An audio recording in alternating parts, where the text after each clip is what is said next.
안녕하세요. 뉴스반장입니다. 윤석열 대통령의 내년 총선을 위한 사투가 눈물겹습니다. 266일 앞으로 다가온 2024년 총선. 이 선거에서 170석 이상의 의석을 확보하겠다고 호언장담하는 그의 모습에서 대통령의 정치 중립도, 선거 개입도 불사하겠다는 초법적 범법자의 모습을 보는데요. 정말 미치도록 총선의 승리에 행정부, 사법부에 이어 입법부까지 모조리 장악해 명실상부한 독재검찰 공화국을 완성하겠다는 의지를 봅니다. 아마도 그래서였을 겁니다. 압수수색을 남발하며 야당을 압박하는가 하면 방송 언론을 장악해 여론을 조작하고 대법원장까지 자신과 친분이 있는 인사들로 꼽아 넣으려 하고 있는데요. 역대 어느 정권에서도 한 적이 없는 광란의 정치를 하고 있는 거죠. 아니나 다를까 내년 총선을 중립적으로 잘 관리해야 할 중앙선거관리위원회의 새 사무총장 후보에 윤석열 대통령의 서울대법대 동기인 김용빈 사법연수원장이 내정됐는데요. 아주 보라는 듯 대놓고 말이죠. 이에 선관위가 정치적 중립을 해칠 수 있다는 비판이 쏟아졌습니다. 여야는 중앙선관위 신임 사무총장으로 윤 대통령의 대학 동기인 김용빈 사법연수원장이 내정된 것을 놓고 엇갈린 평가를 내놨습니다. 민주당 권칠승 수석 대변인은 서면 브리핑에서 선관위가 뼈를 깎는 노력을 해도 부족한데 대통령의 친구를 사무총장에 앉히겠다니 기가 막힌다면서 윤 대통령의 선관위 장악 시도라고 비판했습니다. 이에 국민의힘 유상범 수석 대변인은 국회에서 기자들과 만나 외부에서 어떤 사람을 임명하든 민주당은 비판했을 거라고 지적했습니다. 그러면서 선관위 개혁을 위해 합리적으로 내부 행정을 지도할 만한 인사를 임명한 거라고 설명했습니다. 선관위는 18일 판사 출신의 김연수 원장을 새 사무총장으로 내정했는데요. 김연수 원장은 사법연수원 16기로 1990년 인천지방법원 판사로 임관한 뒤 서울고법판사, 대법원 재판연구관, 사법연구원 교수 등을 지냈습니다. 윤석열 대통령과는 서울대 79학번 법대 동기인데요. 누가 봐도 특수관계임은 부정할 수 없는 거죠. 선관위는 지난 5월 사무총장과 사무처장을 포함한 고위직 간부의 자녀특혜 채용이 드러난 뒤 장관급인 사무총장의 외부 인사를 기용하기로 결정했는데요. 선관위에서 외부 인사가 사무총장을 맡는 것은 1986년 법제처 출신 한원도 전 사무총장 이후 37년 만입니다. 그만큼 선거의 중립성이 중요했던 탓인 거죠.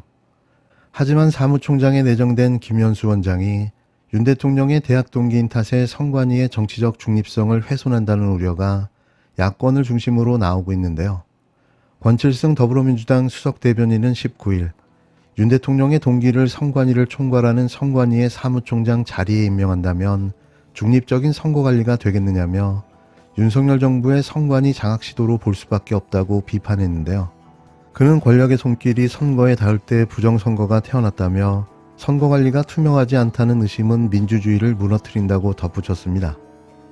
금태섭 전 의원이 주축인 새로운 정당준비위원회도 선관위 개혁을 책임질 적임자가 윤 대통령의 법대 동기밖에 없느냐는 것에 대해 고개를 갸웃하지 않을 수 없다며 선관위의 사무총장 내정 철회를 촉구했는데요. 대통령실은 윤 대통령과 김연수 원장의 학연과 선관위의 사무총장 내정은 무관하다고 주장하고 나섰습니다. 대통령실 관계자는 윤 대통령과 친분이 인사에 영향을 미친 건 아닌 걸로 알고 있다. 윤 대통령이 법관 출신인 김 내정자에게 선관위에서 중립적인 역할을 해줄 것이란 기대가 있는 것 같다고 말했는데요. 이 말이 쉽게 이해가 되십니까? 하지만 국힘당 안에서도 내년 총선을 앞둔 상황에서 대통령 동기라고 하면 야당이 중립성 문제를 지적하지 않겠냐는 말도 나왔는데요. 김연수 원장은 윤 대통령과 대학 졸업 뒤 개인적 만남은 없었다고 주장했습니다. 하지만 윤 대통령과 가까운 법조 출신 여권 관계자는 김연수 원장은 윤 대통령과 친한 사람들 가운데 한 명이라고 설명해 줬는데요. 윤석열 대통령 머릿속에는 뭐가 들어있을까요?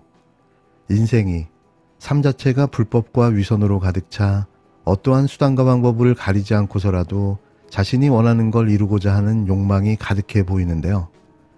매번 반복되는 속이 들여다보이는 꼼수. 하수 중에 이런 하수는 처음 봅니다.